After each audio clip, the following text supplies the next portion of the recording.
Yo, comment allez-vous? Moi ça va, tranquillement à base de tranquillade, hein. À part le pollen. On est enfermé dans une spirale infernale qui ne finira jamais. Voilà pourquoi j'aime pas le printemps. Bref, aujourd'hui on est là pour parler de Bleach. Un nouvel anime en 2021, des jeux mobiles populaires, des produits dérivés, et surtout, pourquoi tu dois commencer Bleach.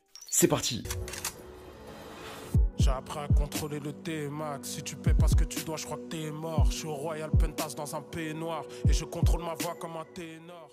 Un nouvel anime en 2021, c'est l'info que vous avez sûrement dû voir passer sur les réseaux, mais c'est faux. En réalité, 2021, c'est la date d'une exposition Bleach prévue. L'anime, lui, n'a pas de date officielle et il est possible qu'avec l'épidémie actuelle, la date soit encore plus lointaine qu'on le pense, comme ça a été le cas pour d'autres animes.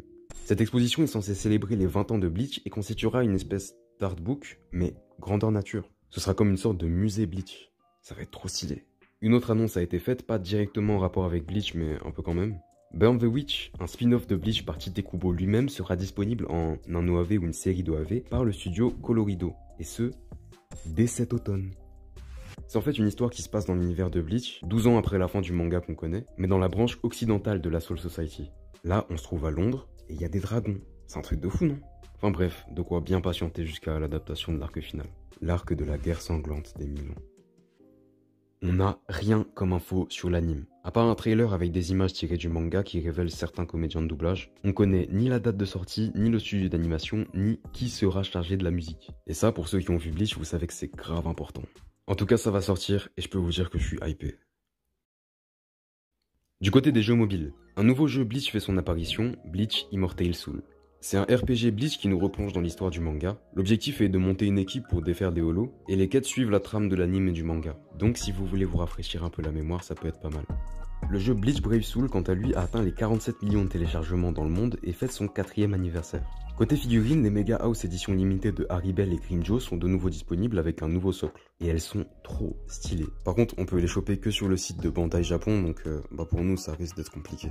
De même pour la collaboration Bleach Weapon. Weapon, c'est une entreprise qui fait des produits dérivés sur certaines licences de la pop culture, et des loteries aussi, je crois. Vous pourrez donc choper des supports acryliques, un espèce de poster ou des porte-clés. Enfin, ça c'est seulement si vous pouvez importer depuis le Japon. Bref, Bleach est en train de revenir. L'arc final va être adapté, je suis en train de lire le manga et je peux vous dire que ça va être stylé. Par contre, de ce que j'ai compris, la fin est très controversée. L'auteur a dû la précipiter, un peu comme l'auteur de Naruto. Donc on peut espérer que l'anime corrige ça. Ok, la partie Actu Saga est faite. Maintenant voyons pourquoi tu dois commencer Bleach. D'abord, il est très probable que tu connaisses Bleach même si tu l'as pas vu. La raison est simple, Bleach fait partie de ce qu'on appelle le Big Three. Le terme Big Three est présent dans différents domaines comme le basket, le tennis ou l'automobile, mais dans l'univers du manga, ce terme est utilisé pour définir Bleach, One Piece et Naruto. En fait, c'est juste pour désigner les 3 shonen au succès incroyable. Ce qu'ils ont en commun, c'est qu'ils sont apparus en même temps et ont eu leur adaptation animée en même temps, et qu'en plus ils font partie des plus connus. Du coup, même si t'as pas vu Bleach, tu connais Bleach. Et je pense que c'est le cas de la plupart des personnes qui vont regarder cette vidéo car déjà c'est le moins populaire des 3. Ensuite, il a pas eu un gros succès en France. Je l'ai vu diffuser genre une fois sur des 17, donc il a pas été très boosté ici. Mais le simple fait qu'on le mette à côté de One Piece et Naruto, t'as vite capté que c'était pas un petit anime de saison. En fait, Bleach c'est plutôt un animé et un manga légendaire. Bleach est une série imaginée par Tite Kubo. Elle raconte l'histoire d'Ichigo Kurosaki, un gars qui voit des fantômes. Un jour, une meuf bizarre arrive dans sa chambre. Non, pourquoi tout de suite tu penses à ça? T'es sale? Non, en fait, cette meuf, c'est une Shinigami, pas comme dans Death Note. Le rôle des Shinigami est de conserver l'équilibre entre les âmes du monde réel et les âmes de la Soul Society, là où habitent les Shinigami. La Soul Society, ça équivaut à ce que nous on appelle paradis. Ils doivent ainsi guider les morts et les purifier grâce à un sabre appelé Zanpakuto. Ce sabre leur sert aussi à protéger le monde réel des Holos, créatures assoiffées d'âmes humaines. Cette Shinigami se nomme Kuchiki Rukia, elle est chargée de la protection de la ville d'Ichigo, sauf qu'elle rencontre un holo plutôt balèze et du coup elle se mougou. Du coup elle est obligée de donner une partie de ses pouvoirs de Shinigami à Ichigo, sauf que ce fou il prend tout, il a pas le temps. Bon, je vais pas continuer le résumé mais là normalement t'as déjà remarqué un truc. Les noms, ils sont pas trop stylés. Zanpakuto, Ueko Mundo, Soul Society, Gote Jusan, Quinchi, Horo, Furuburinga. Jure, ça donne pas trop envie de savoir ce que c'est. Et en fait, c'est pour ça que Bleach, c'est trop bien. Tout est stylé. Les persos sont incroyablement badass. Les OST, c'est... Je peux même pas parler, juste écoute.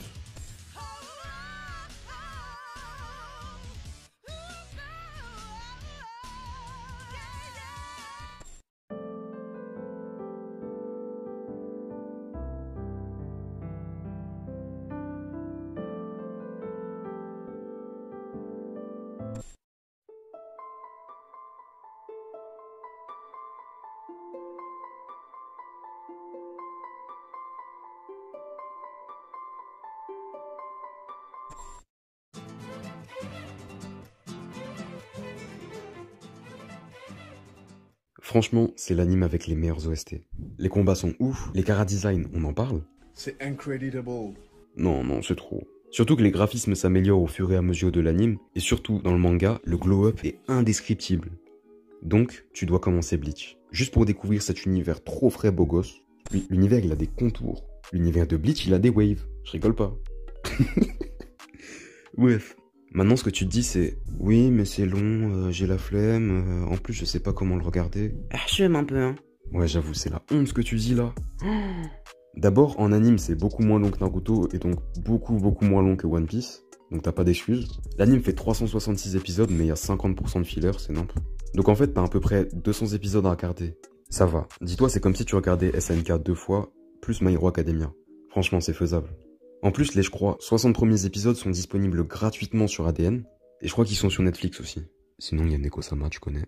Par contre, en manga, c'est un peu plus long que Naruto, 74 tomes, mais franchement, ça se lit bien, et c'est toujours moins que One Piece. Je conseille quand même plus l'animé, parce que, dans le manga, il n'y a pas les OST.